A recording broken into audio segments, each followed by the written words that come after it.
Hi, my name is not Winnie Muffin, but I use that name to record and release 2-bit rock and roll. In this short series of videos, I'll be going through the broad flow that I use when writing and releasing songs. I won't be giving tutorials on the techniques and technologies I use, as many can be found online already, but if there is enough interest, then I'll go into things in more depth. Note in the comments if anything comes up that you would like covering in detail.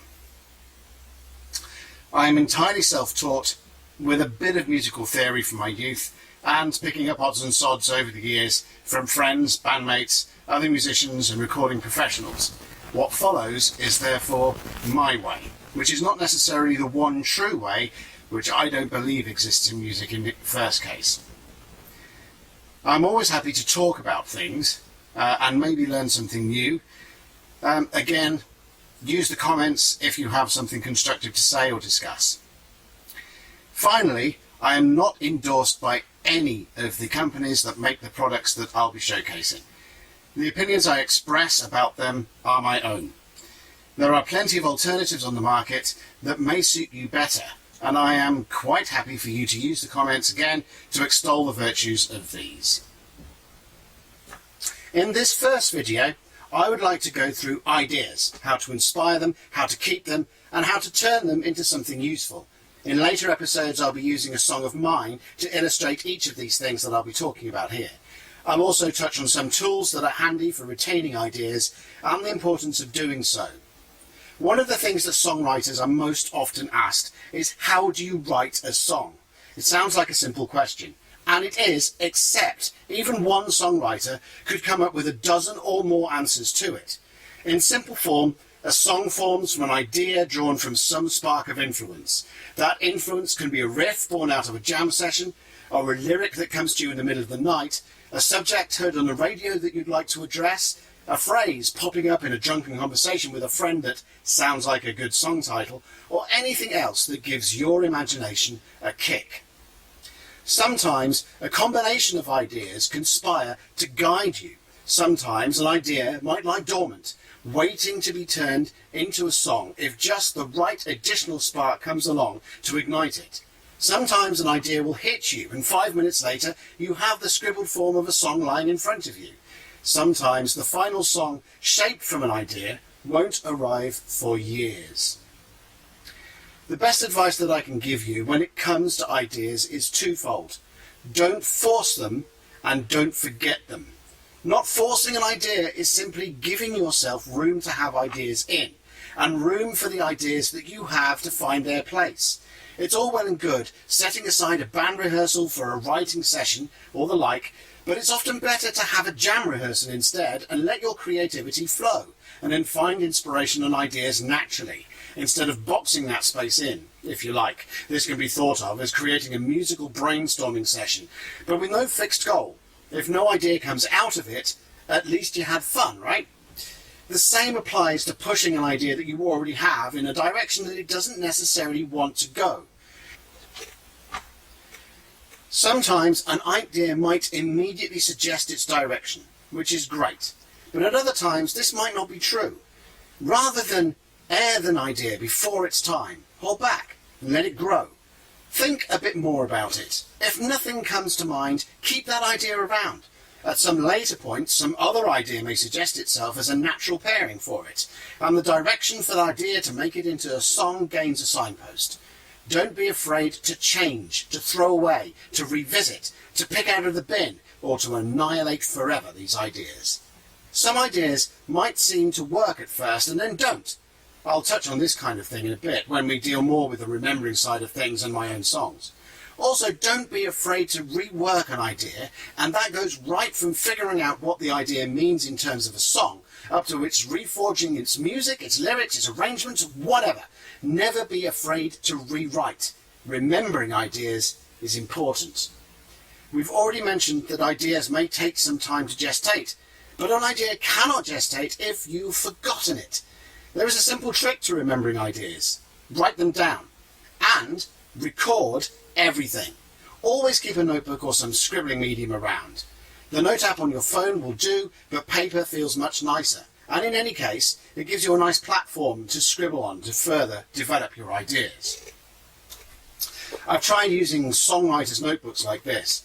They might work for you, but for me, they go too far towards attempting to regiment the process of writing ideas into song. Songwriting isn't really a form-filling exercise. They are useful for noting arrangements and lyrics and so on after you've done all of the scribbling, but they aren't so good at the scribbling tools by themselves. Lists aren't bad, especially when it comes to subjects that you would like to write songs about, or those that would make a good song title lines. I keep such lists on my phone. There's not much extra scribbling that needs to be done on a song title. Never scribble such that you completely obscure what was there before. Further down the line, you may move an idea on far from the initial scribble that you made, and the original may yet serve to inspire you in other directions. And it can't do that very well if you've blackened it into oblivion with your heaviest Sharpie. The equivalent to scribbling in musical terms is our second point. Record everything. And I mean everything. Record when you are practicing your scales, record when you are exploring chord changes, record when you are jamming on your own, and when you are jamming with your bandmates. Record when you are learning something new. Even have something recording when you are buggering around with your guitar while watching TV and annoying the missus. Record everything. What this does mean is that you will record a lot of crap. But in that crap will be those gems that you can make into something. Those things that if you didn't record them, you'll end up in that hell that is, we came up with a fantastic idea at rehearsal tonight, but I can't remember it now. Don't be that guy. Record everything. And now we get on to our tech talk. Unlike notebooks, recording ideas needs some useful tools. Back in my youth, this was a mono cassette deck, and I still have my ideas tapes around. Remember what I said about some ideas needing years to bear fruit. Now, as you'll see, I favour a particular company when it comes to tools of this nature, one that has served me well over the years, that produces kit that, after decades of use and abuse, still works perfectly. And it's these guys. I bought this pedal when I was 15 or 16, and it's still going strong today. To my mind, the sign of a good tech company is not how quickly you can throw out a new version number, but how well you can build things in the first place. Pedals aside, Boss produces a range of portable recorders that are very useful for the recording everything. Of course, other companies produce equally useful devices, but I'm sticking to the ones that I use. Links to web pages describing most of the things I'll be talking about here are in the description.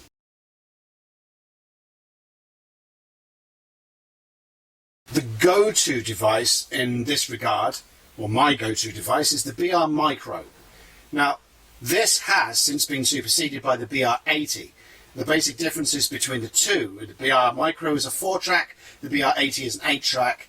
The Micro has a text-only interface, the 80 has somewhat of a graphic interface, and the BR80 has some more vocal options. Both have a dedicated and separate rhythm track and a selection of drum loops, and both have onboard effects. Essentially, apart from that, the two devices are the same. They record down to SD and possess a number of tools to allow rudimentary mixing and mastering. This is quite useful, as you can get an idea that you're having on guitar down and later noodle around with vocals and other instruments, and vice versa. And thus you can use the Micro to build up a song sketch, track by track, which then you can later import into a DAW. The BR Micro does have a mono microphone, stereo on the BR80, but you can get a mini stereo condenser, which is useful for recording acoustic instruments and vocals and can help when recording jam sessions. But I think some of the larger devices will be covering up better for that. On eBay, I have seen the BR Micro go for about £25 second hand. The BR80 runs to about £80 second hand to around 150 to 160 mark new.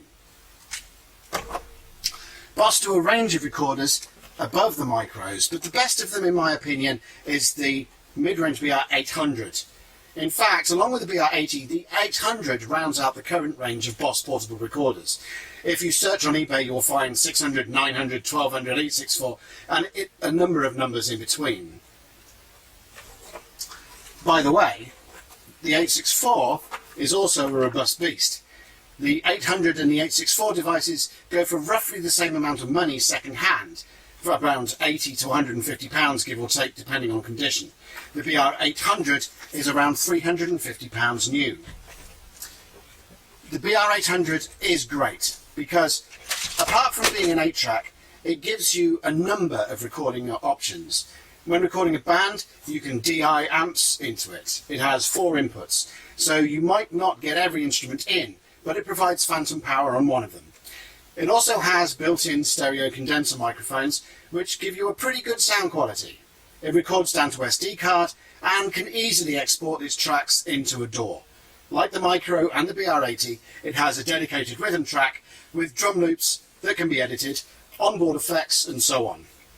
One of the best things about the BR800 in terms of money-saving efforts is that it also works as an audio interface. While I have found that dedicated interfaces work better in this regard, if you get the BR800 you won't have to go and invest in an interface immediately, or at all if you like its performance in that regard. The BR864 doesn't have that facility, but otherwise it's a good, robust machine. A word to the wise, however, the BR864 records down to compact flash, which is not as accessible a medium these days as the SD common to the current BR series. And so much for the Boss machines. A couple of other devices that I'd like to touch on too are the Zoom handheld recorders and the iRig. I've been using the Zoom H1, the bottom line of the series, for some years, and it has never failed to perform. It is basically a cross pair of condenser microphones processed down to a micro SD. I've used it as an external microphone for my camera, as well as taping it to a mic stand at the back of a gig to record a band, and a device for recording ideas and noodles. It's a very handy thing to have in your arsenal. Again, there are other similar devices kicking around. The H1 will set you back around £15 to £50. The current model in this level of the range is the H1N, which is around £80 to £90 new and about £60 second hand. The series goes up in features and price tag. New prices for the H2N around £140, the H4N £180, H5 £190 and the H6 around £250.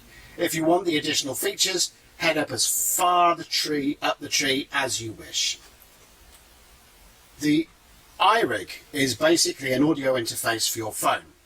They work for PC and Mac too, but they are less versatile than an audio interface or the BR800.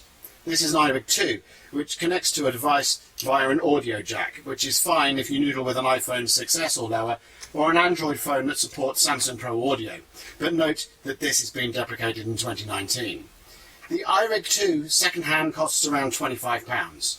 The current version, the iRig HD2, connects via micro USB to USB or Lightning, so this is the one to get if you are using an iPhone 7 or greater or want to use it as an audio interface.